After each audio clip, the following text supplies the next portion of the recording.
Hi everyone, my name is Jasmine Williams. I will be presenting My Patient is Not Improving. Do I Need to Re-Explore My Differential Diagnosis? The co-author of this case report is Dr. Seema Tekwani. Introduction. Efforts to eliminate HIV transmission are ongoing with widespread availability of testing opportunities. However, opportunities for HIV testing and diagnosis are often missed. PJP can present as an initial opportunistic infection in patients admitted to the ICU.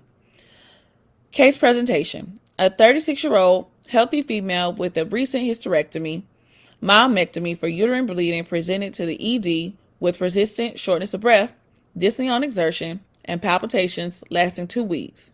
A CT chest PT protocol PE protocol reveals a right lower lobe pulmonary embolism, diffuse pulmonary edema, and ground glass opacities. She was transferred to the ICU for tachycardia and acute blood loss anemia and started on IV heparin. Despite empiric antibiotics for presumed pneumonia, she remained febrile and tachycardic. Given minimal improvement, an HIV test was sent, which returned positive. Further workup, including sputum testing, confirmed PJP. Results, initial workup and findings, which we just discussed. A CT chest findings, right lower lobe PE, diffuse pulmonary edema, ground glass opacities. Her vital signs were persistent with tachycardia. She was febrile and acute anemia. Initial management included IV heparin, antibiotics, and transition to the ICU. Despite treatment, the patient clinically never improved, prompting the ICU team's further investigation. She was HIV positive, a CD4 count of 20, and a viral load greater than 100,000. Sputum testing confirmed PJP, and treatment was initiated with high-dose Bactrim and steroids. Discussion and conclusion. HIV diagnosis is frequently delayed in the acute care settings. In the Seattle case series, only 26% of patients with acute retroviral syndrome had HIV considered in their differential diagnosis. This case underscores the importance of maintaining a high index of suspicion for immunocompromised states in patients with atypical infections or refractory symptoms. Both the CDC and USPSTF recommend routine HIV screenings for individuals aged 13 through 64. Adherence to these guidelines is critical to avoid missed opportunities for early diagnosis.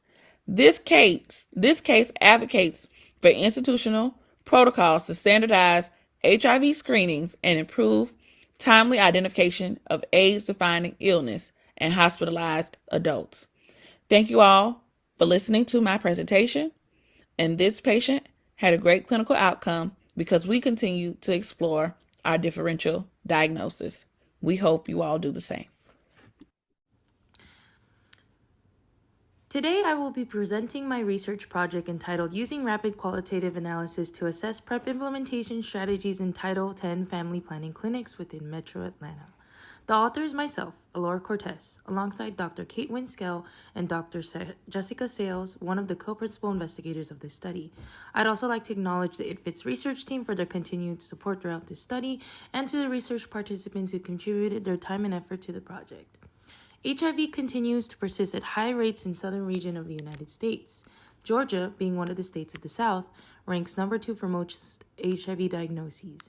A subpopulation of those diagnosed with HIV are cisgender women, which have accounted for roughly 19% of all new HIV infections in 2021. Among those women, more than 75% identified as Black African American or Hispanic Latino. As another note, nationally, 92% of PrEP users are men, whereas only 8% are women. To address this health disparity, this study focused on Atlanta's Title X family planning clinics located in the state of Georgia. They serve a female-majority patient population, and they receive grant funds from Georgia Family Planning Systems, or GFPS, to address the following: advance health equity through the delivery of sexual and reproductive services, improve and expand these services, and ensure the delivery of highest quality of care. For this project, 9 focus group discussion transcripts were analyzed during rapid thematic analysis and summarized into draft narrative summaries following the rapid and rigorous qualitative data analysis, or what we call RADAR technique. This is part of the rapid qualitative analysis methodology. or RQA. A final assessment of the value of RQA for its time efficiency will be done in the context of this study. The focus group discussions include Title X coordinators, providers, and staff from clinics in Cobb, DeKalb, Fulton, and Gwinnett counties. Each group was interviewed 1 year after baseline, during which they had requested prep trainings, technical assistance, or resources tailored by GFPS and Emory University. Annual interviews explored 3 domains: HIV testing, HIV prevention, and training feedback to assess training impact and implementation challenges.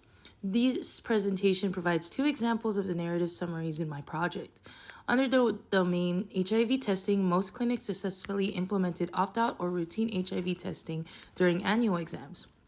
Clinics also noted a rise in patient-initiated HIV tests requests during STI-related visits. For HIV prevention, specifically PrEP awareness, perceptions in Metro Atlanta have broadened to include all sexes, not just males.